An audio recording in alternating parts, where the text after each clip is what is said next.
All right, welcome everyone. We're Semblance of Sanity. I'm Caleb. I'm Jacob. And we're here for Welcome to the NHK, episode 5. Five. Yes. Akihabara was episode 4. They went there. They came. Holy Land. They saw. And they bought. Yes, quite a bit. And they also created and found the classic problem of if you mash everything together, it doesn't work. No, definitely doesn't not. work at all. You have to choose a thing and stick with it. Exactly. Our eroge is not really coming together at all, though. No.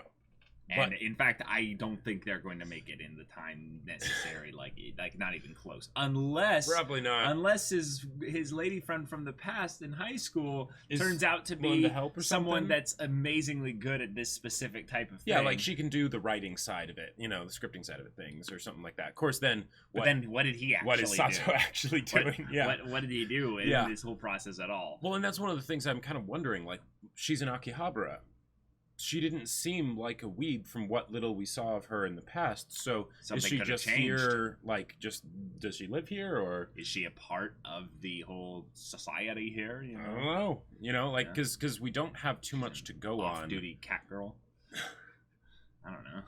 I mean, who knows? Yeah. Could be. So, y'all, without further ado, let's get into this. Okay, backstory back here. バスケ部の水口くんもどこにも悪者なんていないの。だけど、随分と辛いことが身の回りに起こる。陰謀ですか？そう。巨大な組織が私たちに悪い陰謀を仕掛けているのよ。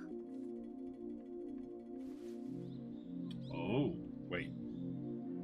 Oh. I see why he keeps remembering 2 her. 年間もトランプに付き合ってくれたんだもんね。Did he screw it up? Probably. Yeah. Okay, now we're back to here, and so maybe he didn't. She's older. 元気ないね。え？薬でもあげようか。抗精神薬よ。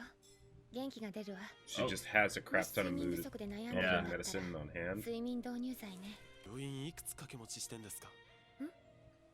今は3つかな。先輩、今は区役所。公務員っすか？すごいっすね。Okay. そういう佐藤くんは何してるの？平日にそんな大量の荷物を抱えてほっつき歩いてる身分。Well, what about you? エロゲー、フィギュア、DVD、その他もろもろのアニメグッズ。まさにオタク。来月の家賃までつぎ込んじゃったらもうどうしようって感じですよ。そっか、たらそんな感じかなってちょっと予想するんだけど。え？She's just looking at him. He's like, I'm hurt. ごめん、半分冗談。あの頃ちゃんと付き合っておけばよかったね。毎日トランプばかりしてる場合じゃなかったかも。健全なお付き合いしとけば佐藤くんが引きこもることもなかったかもしれない。すべては陰謀ですよ。そっか、やっぱりね。I mean, when you're in Akihabara, looking at all these things being bombarded at you, buy this, sell this, eat it here, all that. Yeah, it could feel a little bit like conspiracy, but you chose to come here. Like. 佐藤くんの携帯じゃない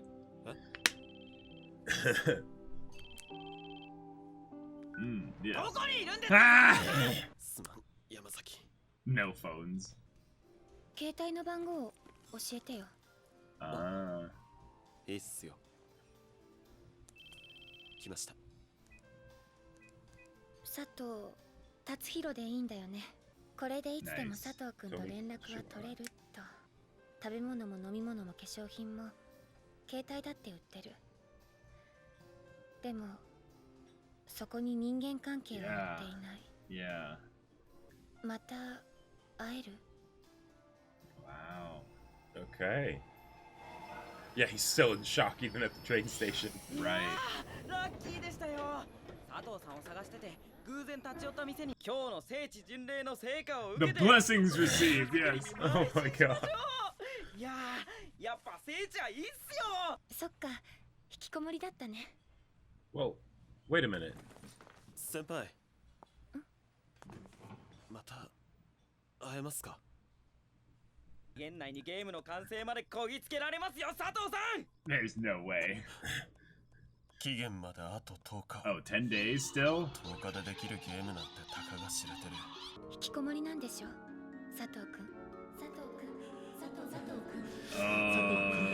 佐藤さんのシナリオだけです。 What are you doing? いいですから渡してもらえれば。すまん、山崎。なんです？ It hit him. He's like, nope, I'm going back to my place of safety. I'm staying here. Yep, pulling out a smoke. And I'm not going out 正 again. 直、今でも相当うさんくさいと思 Oh って。 man. 最後のチャンスかもしれないんだよ。契約書にサインして持ってきて。 Okay. So he signed it. Yeah. Wow. Oh my god. All so, right. so this is nothing. 約束 Yeah, の日は he's 10日後。 actually doing this. あの子が本当に俺を救うために現れた女神。 Yeah, we have the goddess, the childhood friend, and now the Wish upon a 佐 star. 藤くん、 oh my gosh. Wow. Wow. Wow. 約束の日までまだあと10日もあるのに、もしかしてゲームを持ってきたの？いや、エロゲー制作は多分中止だ。ところでエロゲーって？ What is EG? エロアとガリオアの略だよ。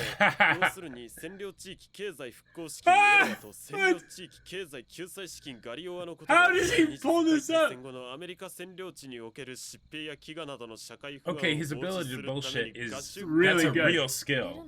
本当は無職の引きこもりでしょ。 Yes. Good. Being honest. Yep.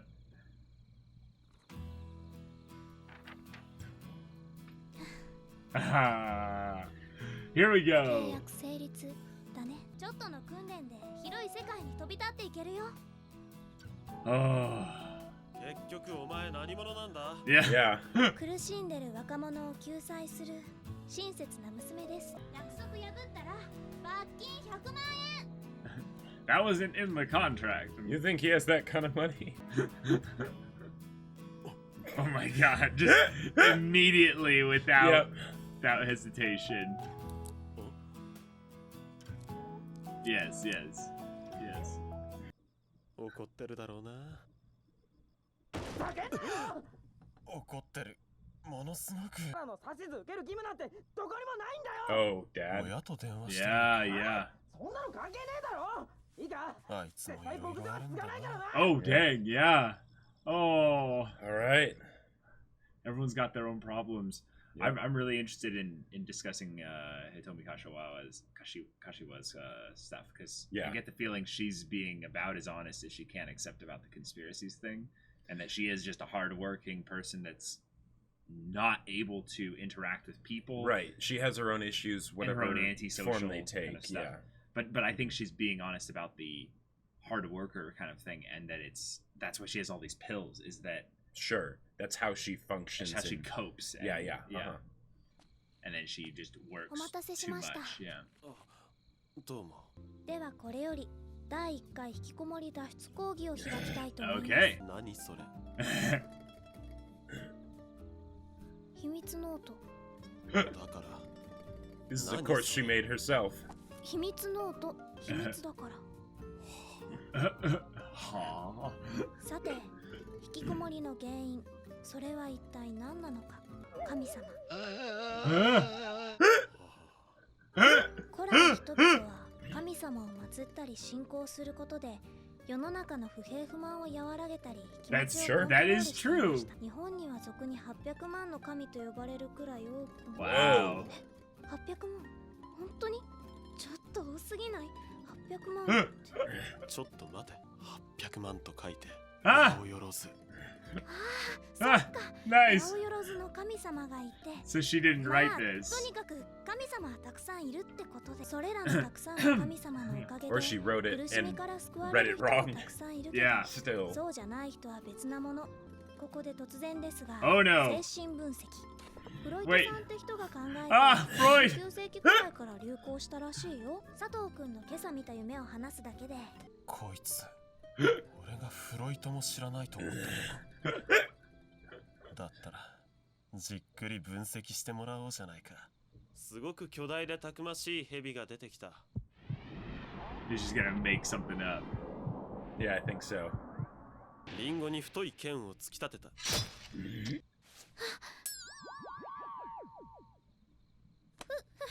ロイトは終了。 Ah! ユング。 Okay, Young, alright. 夢分析の結果はどうなったんだ。 Yeah, yeah. ユング。たくましいヘビは、剣は、銃は。何を象徴してるの？ Sex. Yeah. それを美咲ちゃんの口から聞かせてくれよ。 He knows exactly. 今はユングなの。私の話が聞けないのなら。しばらく付き合ってみるか。 Okay. 契約に違反すると罰金100万。 Oh, it does actually. Was that written? 彼女と話してるうちに俺は気づいたんだ。たとえ部屋に閉じこもっていても何か目標を持って行動してる間は引きこもりじゃない。 Yeah. Good. 美咲ちゃんに会って話をしたよ。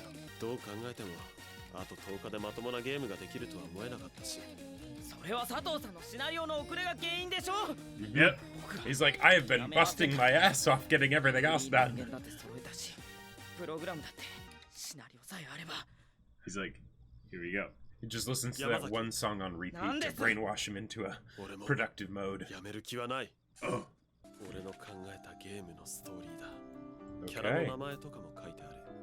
店で売ってるやつとかに比べると全然だけど、このゲームを完成させることが We でき can たら finish this arrow game. 少しはマシになれそう I'll な be 気 a がす better る。 man. Yeah. 佐藤さん。 This porno is the porno that will 作りましょう。 pierce the heavens. 僕たちのゲームを。 Oh. Oh no.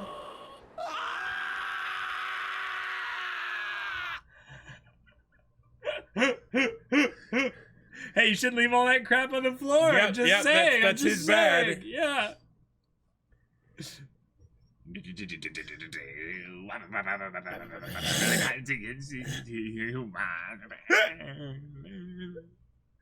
Okay. Each episode of this show really does a lot to recontextualize the narrative. Like, each Okay. episode, Okay. like, my perspective on the show completely changes. Because, like, with, you know, how things were before, you know, it's like, okay, all right, they're gonna make they're gonna make the hentai game, you know, Yeah. and it's gonna be great. And then it's like, no, all of a sudden you signed the contract, but then, okay, realistically, what did you expect the contract to be? Right. Like, she doesn't actually know what she's doing. Like Misaki is just completely making this up as she goes along. Yep. But then the girl Hitomi, she comes along, and apparently things were made. The sexual tension was brought to bear before you know whatever happened, and Right. you know, and she left high school and Yep. all of that. Yeah, they're moving right along. Mhm. And she clearly has her own issues or whatever. Yeah. You know. And I think that each character in this story is meant to be some kind of stereotype of an outcast, essentially, Yeah. from society. Mhm. Because we have the otaku, we have the hikikomori, and we have, I think, maybe the innocent, sheltered girl. Like, I'm getting the vibe of her being someone Sure. who, Mhm. you know, is too pure in the way that she, like, feels like everything is good and wonderful, but also, like, is maybe, Mhm. like, seen as the world out there is a bit dark or something. Sure. That's the whole, like, ED thing where she's, like naked with, like, the little cross or whatever, you know? Oh, sure. But then with Hitomi, I think she's the workaholic, the Right. one who has no friends, who Mhm. has no connections or anything like that, and is not like that socially stunted, but just the fact that she has no people around her. Mhm. She needs antidepressants. She needs Right. things to help A her whole sleep. slew of medications To just help to keep stress semi-functioning. Exactly. Yeah. And it's like, okay, that's something a lot of people have to deal with, but this is something where Mhm. we're talking about what goes on in Japan, so maybe this is, you know, the Right. workaholic, like the And- person that can't find, Mhm. like she said, it's like life is so convenient. We can go and buy all this stuff at convenience stores, even Mhm. cell phones. Yep. They don't sell relationships. Yeah. And it's just like, Mhm. she can't just use her money, her thing that she has probably plenty of because she Right. works so hard, or maybe at least enough of, Mhm. to then just go and Yep. Right. Give me a relationship. It's like, right. nope. And then here's this relationship that she kind of sort of had with this guy in high school. So it's convenient. Right? Well, it's convenient, but it's also the idea that that maybe it doesn't like. I don't fully have a read on it, but I could imagine that for that it could be tough if she doesn't feel like she's keeping up at work to look for a relationship with a regular person. Yeah. Right? Of course. That basically she's looking for like the idea of having someone that has their own brand of dysfunctional, basically. Right. That's something that feels comfortable, right? Because it's maybe the idea that Sato isn't really doing anything, so therefore it's like, okay, yeah, here's a person that is the polar opposite from where I'm at right now. Right. There's nothing about him that's going to remind me of my situation. Exactly. Yeah. But anything what would be kind of interesting with this story is we've got this guy who's in Hikikomori, right? Yeah. But the thing about his personality that he had before he was in Hikikomori was that he was a pretty chill, semi-charismatic kind of dude. Mm-hmm. So he's actually going to help all these people in the maybe not in the full restoration kind of way where they all solve their problems or anything like that, but he actually drags them a little bit more into his own form of, not Hikikomori specifically, but like, kind of being like outcasts from society are cool. Like, we'll have our own little society outside of it where we believe that regular society is full of conspiracies and all that stuff. One of the other things that I'm really excited to see if and how they utilize it is that when you think about being an adult, right? When you're a kid, you think that adults have it all figured out. Yep. And then what it turns out is that they don't have it figured out. They make it up as they go, and they just, bullshit their way through anything that they can't figure out, and then try and figure out how to not need to bullshit their way through something, right? I mean, unless they're healthy, and then they kind of ask other people. Oh yeah. But the idea that you don't actually know what you're doing, right? Yeah.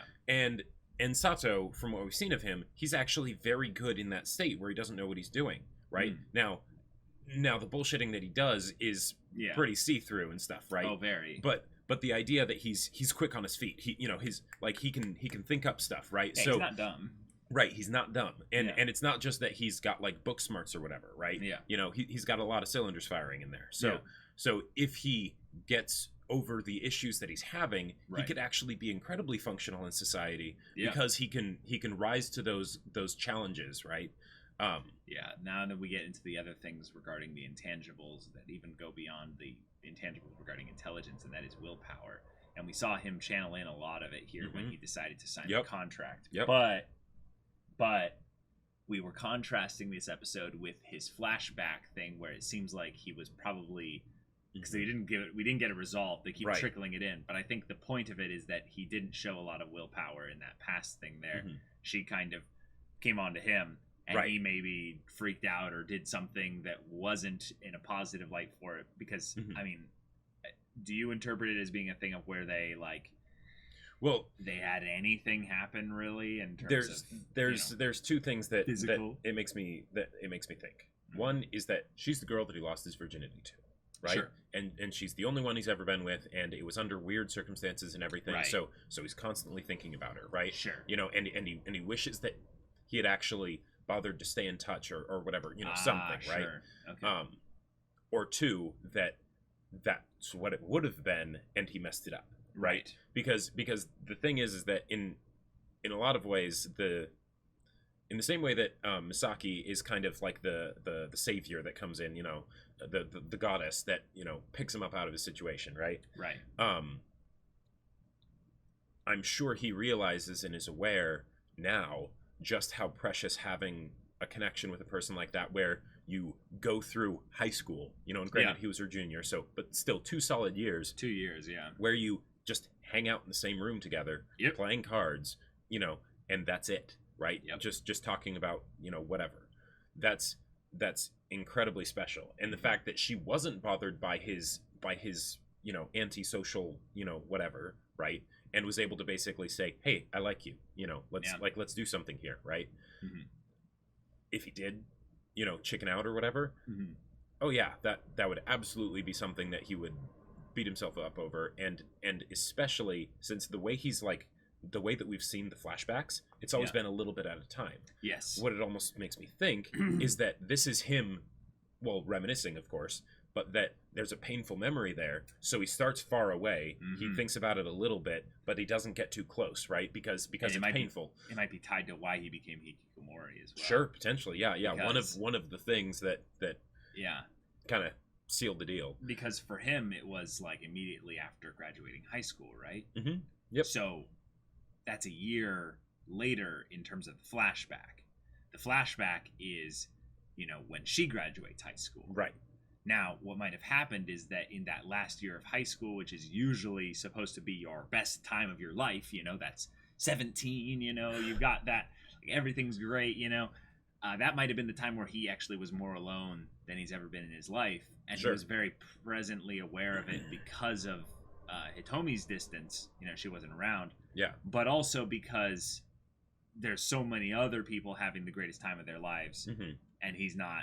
Right. He's not connected to anyone in that instance there. So I am interested, in this way of trickling little bits of info regarding his past so that we can see more of that as time goes on. And it's cool because if it is something where the flashbacks are him basically avoiding something painful, but also getting closer to facing the thing that's painful. Sure. It's coming in when we need the flashbacks from a narrative perspective to know who is this girl, right? What exactly is their relationship, what's their connection. Yep. And then at the same time with how he's growing and becoming more confident and everything and facing his own issues. So and this is basically a parallel of that where he's, getting closer to being like, okay, this is what happened kind of a deal. Right. She was surprisingly reasonable if she is supposed to be some kind of a society outcast type kind of stereotype, because there were a lot of things about her personality that were very similar to the high school time and stuff like that, but she was very understanding of the idea that he was hikikomori. And the fact that he was so honest about it, she was just kind of like, oh, actually, I might have guessed that actually at this point. And he's like, eh? And she's like, hold on, come on. I'm half serious. Yeah. And she seems just happy that she's getting to see him. She doesn't say that, but she says, let's keep in touch. Yeah, let's see each other again. Like, I want to see you again. Like, there's this little part of her personality, her character, that I feel like reminds me of Misaki, in that you get the vibe that while Misaki wants to help Sato, you get that other vibe where it's like Misaki wants to be the one helping Sato. Like, she wants that experience for her. Right. There's some reason why she specifically is doing this. Yes. Yeah. And why she's not like giving up when he gives up. Right. Basically, there's more to that. And with Hitomi, you get the vibe that like the minute she saw him like through the window, she was elated. She was like, yeah, oh my god, wait, this could be the relationship of like. Well, right. I don't want to put a negative light on it immediately, but her dialogue, she has these little monologue things. She's these little pieces that she'll say where, what would you be sad if I died? Like, that we can't forget that happened. Yep. Then also the bit of, at convenience stores we can buy anything. Cell phones, and too bad you can't buy relationships. Yeah. That is like one of the biggest red flags to me in terms of a health standpoint. Yep. Not in terms of a toxicity, like don't spend time with this person standpoint, but in the terms of like, she's not doing well. She's really not doing well. Yeah. Because she's probably desperate enough for human connection that she's thinking about buying it. What I get the feeling is that the medications are basically the way to keep herself regulated. Yeah. Because when you're depressed, everything goes out of whack, right? You're not eating right, you're not sleeping right, all these other things, right? So yeah, she has antidepressants, but she also has all this other stuff, and she basically uses that to force herself chemically to follow the patterns that will keep her functioning. Yeah. Right. As you have to. Yeah. But the thing is that in the same way that Sato probably has a bunch of regrets about back in high school, I'm sure she does too. Yeah. Right? Because she said so in the thing, like, we probably should have just dated officially instead of... Yep. Yep. whatever I mean, they we did probably instead. had better things to do anyways than playing cards. Like, right. Yeah. Uh-huh. That sounds like her responsible side coming out, also with the tad bit of regret and shame regarding how the situation was handled.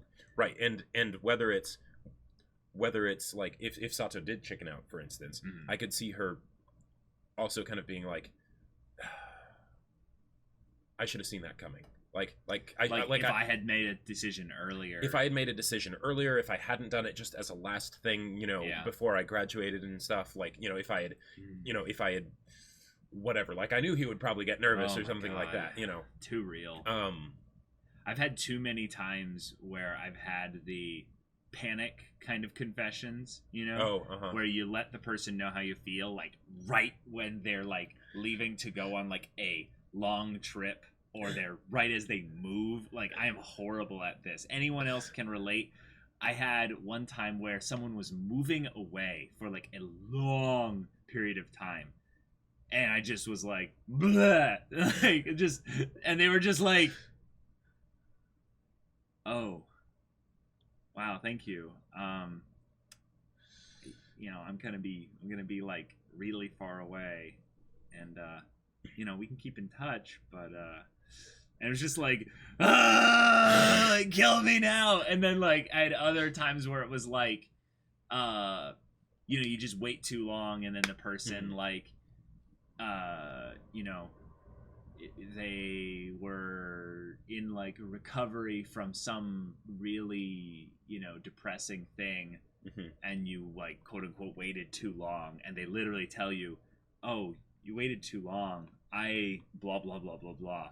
And it's just like, so. Yeah. I feel like I'm going to end up relating, because I'm going through this story, and I'm like, okay, I don't fully relate to the hikikomori stuff, but I kind of relate to some of it. I know what that kind of stuff can be like for like short especially periods for of working time from home. Right. But I was more because of the story I shared previously about World of Warcraft and stuff. But then with the otaku, it's more like, okay, no, I'm very much, a weeb. Like, I'm very much into anime and stuff like that.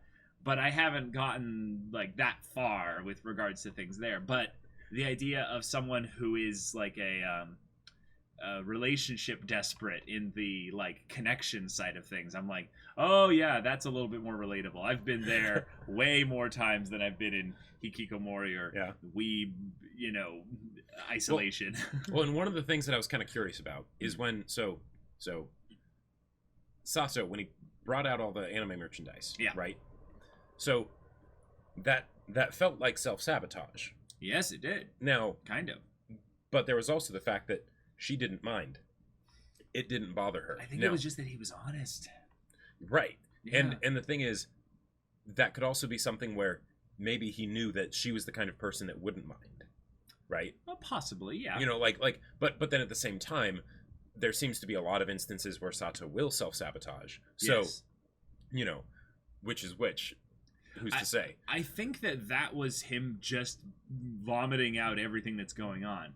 The way he was talking, nervous and whatever, and he was nervous, and I think he just has no ability to lie really when he's nervous. And I think that he does have still a lot of feelings. I don't know what those feelings really are in terms of they're probably a bunch of chaotic stuff. But regarding her, so when she just shows up and is all like, hey, yeah, let's chat, he's like, one of the things that I love about how they're doing this here is that they have a lot of convenient events in this show, right? Sure. With just people happening to run into each other, but what I love about it, because in some cases, you could say like, well, that's clearly just for the sake of the plot, and this wouldn't actually happen, and it makes it less relatable, whatever. No. Or it's the idea that there are these serendipitous encounters, right? And the thing is that you don't necessarily realize just how precious something is until oftentimes it's gone. Yeah. Right. Yeah. So usually when these kinds of things happen, that's it. They're just a flash in the pan. You see someone that you knew from a while ago, and it's just like, oh hey, cool, and then you go on with your lives, and that doesn't happen again, kind of a thing. So it's really cool seeing these sorts of things happen in this show, and having the characters basically ruminate. Is that the proper use of the word? On these melancholic feelings of realizing. Yeah.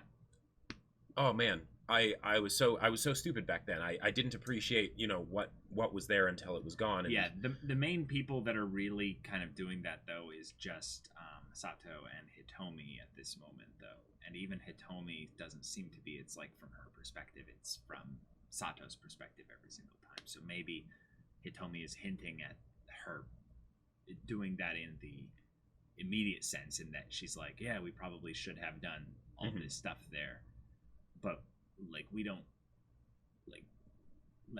really get the perspective from her of that specific event, of that scene. It's Sato's.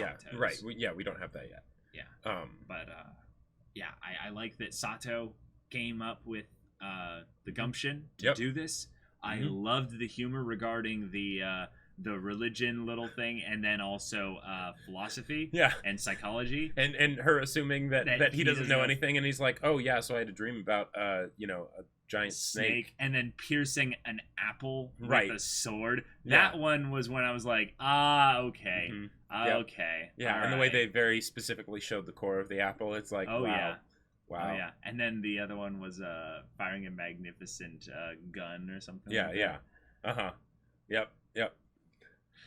And she's just like innocently like, oh, okay, what's all this? And he's just like, you bumpkin, like thinking you can condescend to me about Freud. And then she's just like, ah! I may not have went to college, but I still know stuff.